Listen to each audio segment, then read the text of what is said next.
Sheena here. Hello. What we're going to do is we're going to do an updated version of the coating crystal technique, and it's a technique that you have been loving for years. I keep coming back to, but we've got new products, we've got new things that work even better with the technique, and we've got a new floor polish that I have discovered, we've found, which should be easier to find in the UK. In the US, the Johnson's Clear is still great, but in the UK we have trouble finding that one in the supermarket. So it's going to be, we're going to split it up into stages, and we're going to start from absolute baby steps. And the first stage, the first thing we're going to do is we're going to stamp some acetate and we're going to emboss it. So we're going to do that. I'm going to talk you through it, and hopefully we can do this together. So first thing, you want to stamp. So the stamp I'm using, I'm going to pop that there so that hopefully my wonderful camera person can get that. Big tree stamp. This is one of my latest stamps here. And it's a full foliage, big tree. As you can see, it fills almost the whole of this extra large rocker block. The rocker block I'm using are the Sheena rocker blocks. They're the clear ones, the same as the purple Crafter's Companion, but I wanted them clear so I could see better positioning. Now, to make that stamp, that rubber stick to the rocker block, this is the other thing you're going to need: stick and spray. So it's another Crafter's Companion repositionable adhesive. So what you do, cut out your rubber. It comes in a sheet all together, an A5 rubber sheet, this one. You cut it out. I like these scissors, but whichever you prefer. These are some tonic scissors. And then you spray the back, just one coating of the stick and spray. Let that evaporate for, say, a minute, because it has a carrier in it, and then it becomes tacky and repositionable. Do not clean the back of your stamps when you finish using them. Clean the front if you want, but not the back. If you let the glue build up a little bit, you use less every time. So that's it on there, all good to go. The next thing is acetate. Now, because I'm going to stamp and emboss, I need heat resistant acetate. If you use the ordinary acetate, when I was a young'un, we used to shrink crisp packets, and it was really cool. But they shrunk in a really good, cool, even kind of pace. What you'll find is if you use ordinary acetate, you'll get part of that, but it won't look good. It'll not be a full shilling. It'll just be a bit wonky and wrong. So make sure it's the heat resistant stuff. Now, I've cut it in half. This is the first time you do this coating crystal, I would say leave a full sheet of acetate, and I'll tell you why when we come to that bit. But because I've done it a few times, I've cut this in half, and I'm going to stamp my tree on here. Before I stamp, I'm going to emboss. So anytime you're going to emboss, heat emboss, always use an anti-static bag, and especially when you're stamping onto acetate. Now, can you see I've put a piece of paper underneath the acetate here? If I didn't, that's going to be a really slippy surface against another really slippy surface, the glass mat, and it's going to, you might smudge it, it'll be hard to control. So a little bit of friction with a piece of copy paper should make things easier for me. So I've dusted that down. If you don't have an anti-static bag, don't use talcum powder because it's got moisturisers in it and it can leave a residue. Use corn flour. Corn flour is the best thing. I'm using VersaFine, which is a permanent ink. It's water resistant. It's not an embossing ink, but it dries really slowly, and in fact it doesn't dry at all on acetate unless you heat set it. So that's perfect for embossing. So always leave the stamp on this mat, on your surface, and take the ink pad to the stamp. And as even pressure, tap in as you go to cover the whole image.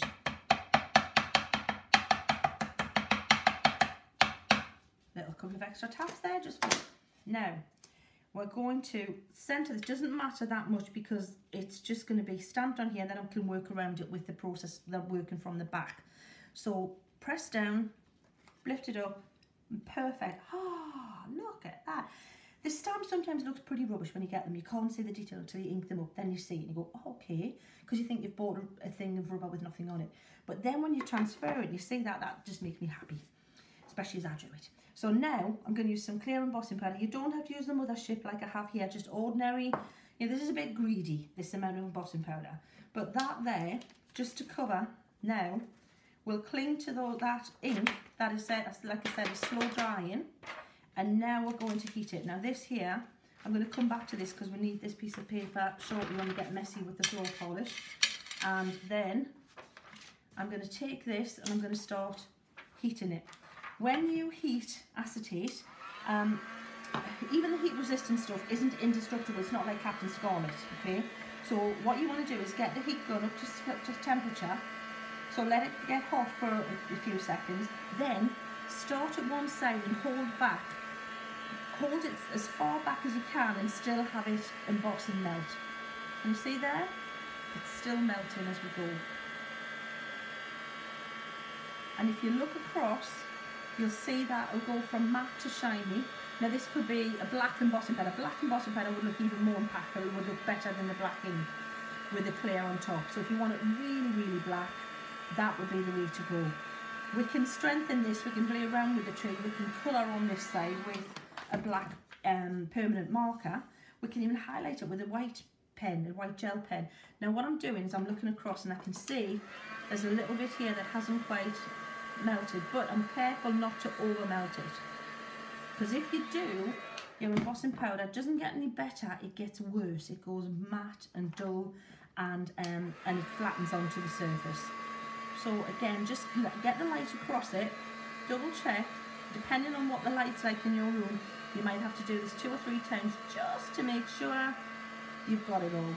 And you'll know if you haven't got it all because the test, when you're finished and it's cooled down, is to run your hand over the surface. And if it disappears, you didn't get it all, which is a bit of a drag. So that's there now, should be cool enough. Oh, phew. It's all there. So that's what we've got. That's ready to go at the minute. We can build on this, we can play with it a bit later, but now we're ready to play with the coat and crystal effect. So coat in crystal, that's coat as in past tense of catch in crystal. Because I say it really fast and people are like, what are you talking about? That's the technique. And as I was saying, I've got new products now, products that actually suit the technique, that fit even better than the ones I'd used quite a few years back. And these are my favourites for this technique, the Spectrum Noir Sparkle pens. They're dye-based, so they're completely transparent, completely, they're bright, intense colours, which is what you need because they're going to be diluted in the floor polish, but they've also got the addition of fabulous bling. And this is one of my favourite sets, the vintage hues. So this is the set I'm going to be using. There's other sets there, autumn, winter, spring, summer, and then there's the Sheena set. 2 sets actually. So have a look, they all work brilliantly, but this is one we're going to use today. So what I've been doing is I've been picking some colours. So make a colour chart definitely, but I'm liking this kind of palette here. I'm going to have a little bit of this lighter colour in for some highlight in the trees. But what you need to do, just to activate them, if you haven't done this before, when you get them, you'll see there's a band here. Give them a good shake. Then take this, unscrew this, take this little band away, because all that's doing is protecting this unit here, which has got like a piercing device from puncturing this sealed unit and releasing the fabulous colour and fabulous, super fine, super reflective glitter that's in there. Screw the lid on, give it another shake. I like to give them a really good shake, get that bling mixed up. And then the next thing, the clues are there if you forget, it says push. So you just do what it says. So more of it like a squeeze, just a gentle to pump the liquid from there, through there, and then to the bristle nib. And you can see that's really quickly. Once it starts to come through, don't continue too much. If you do, it does splodge out, then just pick it up and use it and paint it on with a brush. Right, so now we've got some cool colours going on. Looking at this palette here, I'm keeping this, I'm keeping that, I'm keeping that, and I'm keeping that. I may not keep that because that's really dark. So I might just keep those 3. So I might eliminate that fabulous, it's a lovely colour, but this one is the Ocean Wave, I might not use.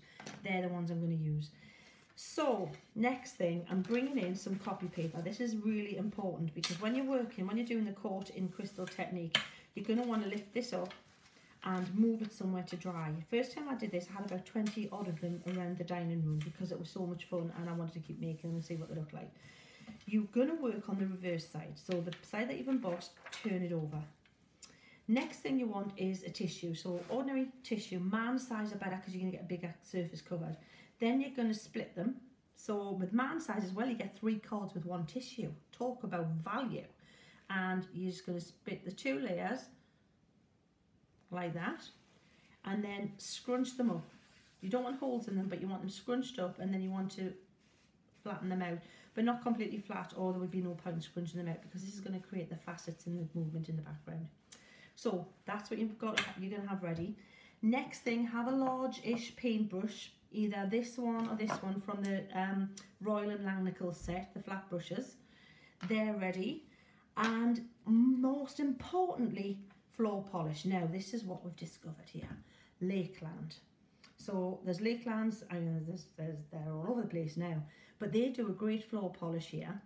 And it's the same kind of formula as the Johnson's, the clear polish, or the floor polish that they call it, and they keep changing the name. And it's easier to get hold of. It's about £6 for that big bottle, and that will last you ages. I would just split it with a crafty friend. And the thing I really like is, look, it's got one of these little pop top things so you can pour it out. So what you're going to do, well, I'm going to take some and I'm going to pour. You literally want a puddle. So this is where you find out if your table's flat or not. So pour it out and then make it kind of behave in still a puddly fashion, so that it forms kind of a regular shape, like a rectangle for trimming later. When I said earlier, it's easier when you first do this if you make your acetate a lot bigger than what you're going to end up with for your image. It just means that you've got less chance of this puddle of floor polish bleeding out and going underneath the acetate and sticking to the copy paper you're going to leave it on.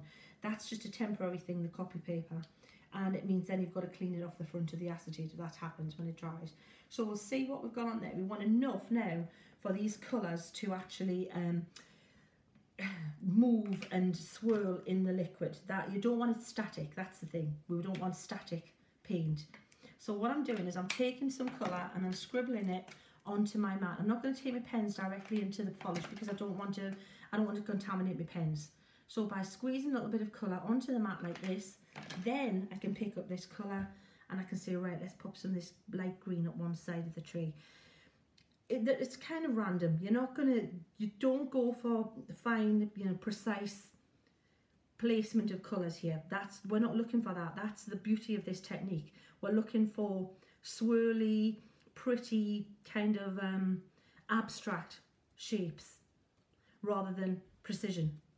But you can sort of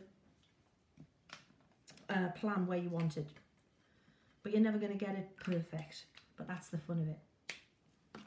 So can you see I'm just keep adding colour where I want it in that liquid. That's where we want it to be, and you don't know what you're going to get. What you're going to, I'm going to bring that colour in I said I wasn't going to use, a little bit stronger. Again, what we're looking for is to have enough floor polish so that this colour swirls and blends and moves in there. If you haven't got enough on, then just drop a little bit more onto your background so that the colour is actually swirling in there. See how we've got that moving? Now some colours, you can have them darker, some of them are going to be lighter. It's your call, depends how much you want to put on there. Be careful not to have it too dark, too opaque, because the beauty is that translucent kind of look and that crystally effect, which again is why the sparkle pens are perfect. Now that there is about what we need to then take your tissue and lay it on the top. Now folds and wrinkles are great, that's what we want. When you've got it on there, just use your brush and flatten down the tissue, so that you want, ideally, it all to make contact with the background. If it's just light and crunched and fluffy like that, it hasn't bonded to the acetate, which is what it's going to do, because this is going to dry all together, and you'll have lighter patches. It won't look as uniform.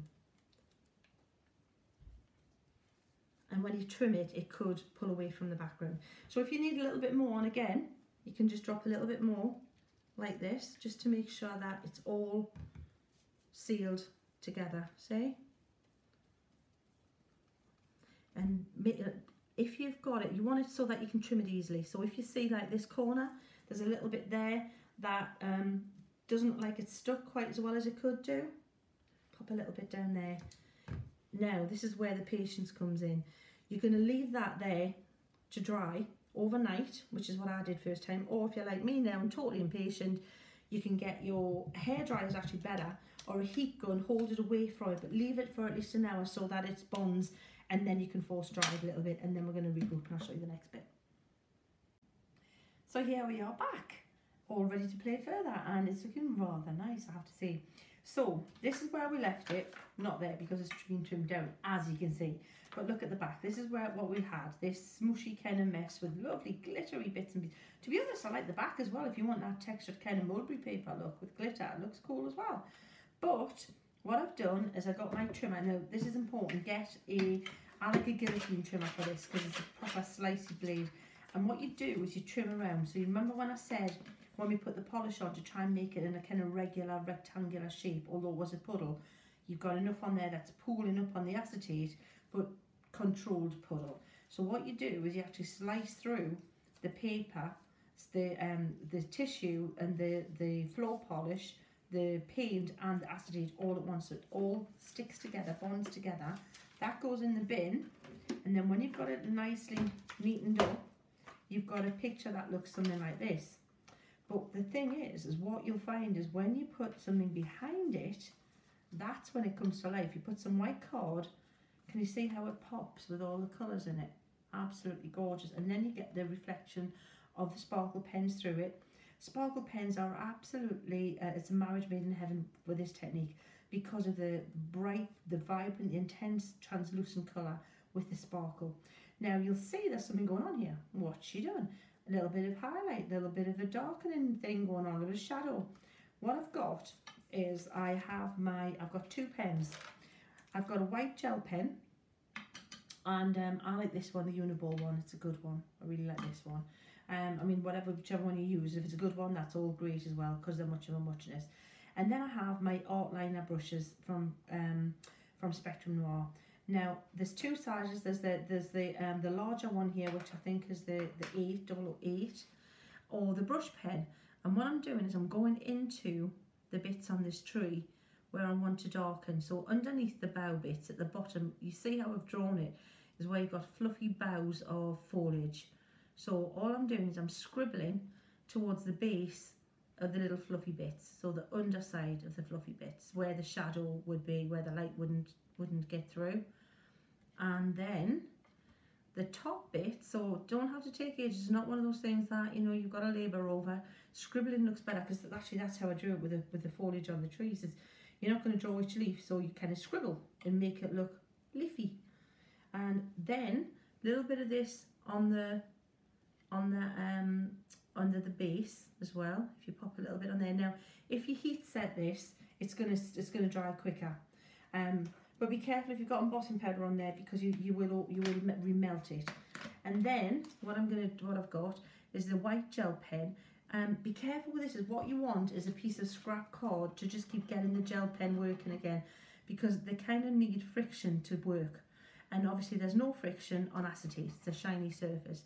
So just be aware that if it stops working, it's not your pen, it's you asking it to do more than really it's intended to do. But it does make a big difference if you do some little scribbly bits on the top of the bow. Just light pressure, because you'll be chipping away at that embossing powder we put on if you scribble too hard anyway. So just gentle pressure and get a little bit of a highlight going.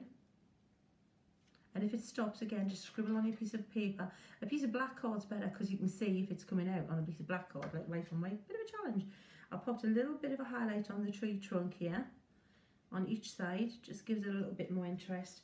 And then some little details, some little highlights underneath the tree. And you can use the black pen on the left side to just give that a little bit of a contrast. So lighter on one side, darker on the other. And then, this is what we have there. Now I've cut a piece of white card, Sheena card, watercolour cards, all good. A little bit bigger, so that it creates also a white border. And what you find is you've got the light. See how it doesn't look as cool with the light shining through, but when you place it against a bright background, you get all those facets and crystals going on. Have a play with the luxury card pack as well, and pop it against the gold. Look what happens when you pop it against the gold. Ooh. So obviously with the luxury card pack from Crafter's Companion, you've got all the colours. You've got the golds, the silvers, you've got your purples, all those different colours. So that's a fun thing to have a play with. But look at how you've got that. It looks like polished stone or something. Really cool. But what you need to do as well is we need to attach that to that. Now, there's a couple of ways you can do it. The way I used to do it was to use brads. So little brads, like whichever ones you want to use. There's some really funky, Ranger have some good ones out. look like screw heads and things. These are actually Pergamano ones with little bling bits in the centre. The other way is to use your tape runner. So if you take a tape runner, in fact you could use both. Oh, you know what, maybe not use the tape runner. Be careful because you might pull up the tissue. So the brads are still the safest thing. Make sure if you do this, you're using a small amount here and there just to fix it while you put the brads in, because you don't want to pull away the front and the back from that. So just, again, it's just a little bit of a help to anchor it when you pop the brads in. So that will hold that there enough for me now to use my pokey tool. And this is where I have to, I'm not a very, you know, I'm not, don't do neat too much, but obviously when you're making cards, you've got to get your matting and layering right. And if you're popping these little holes in the corner of your card, you want to make sure that they're equally spaced out in each corner. So if I was about that far in. So by eye, I'm judging. So you don't want them kind of wonky. You don't want one much higher than the other. You want them nice and even. And pop that in. So this is, again, a way, if you don't want to use the tape runner at all, any glue at all, that might be wet the acetate and the whole layers that you've created. The brads are a really safe way to do it. Again, just centre it.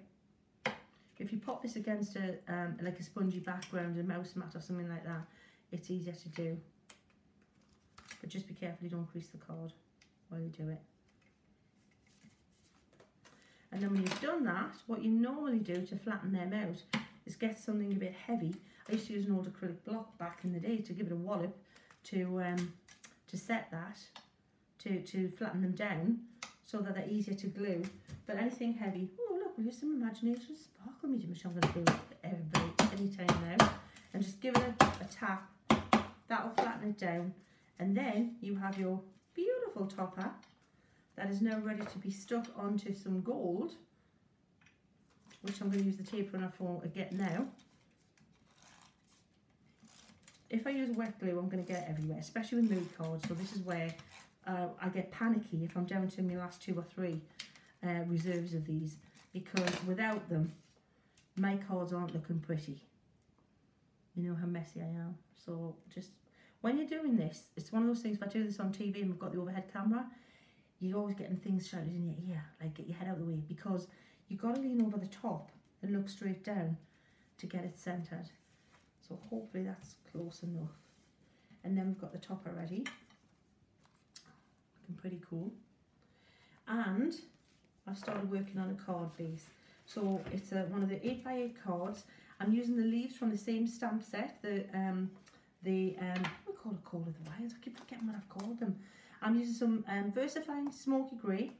So softer than a black, but I don't want colour in there. I want all the colour to be in the actual image. So really neutral, and I've popped the leaves on here, cut them out and just stuck them all on there with some stick and spray, so that once they're positioned, once they're on there, all I have to do is just keep turning them round. Now that's first generation. Now I'm going to go to second generation stamp. Ooh, a bit wonky there, and then a third generation image at the bottom. So it looks like the leaves are falling. There's a little bit at the top there I need to fill in, because if I don't, it's going to bubble in. Just this bit there. There you go. So it looks like we've got a graduation there on the darker to the lighter leaves. This is going to be stuck like this onto the card in the middle.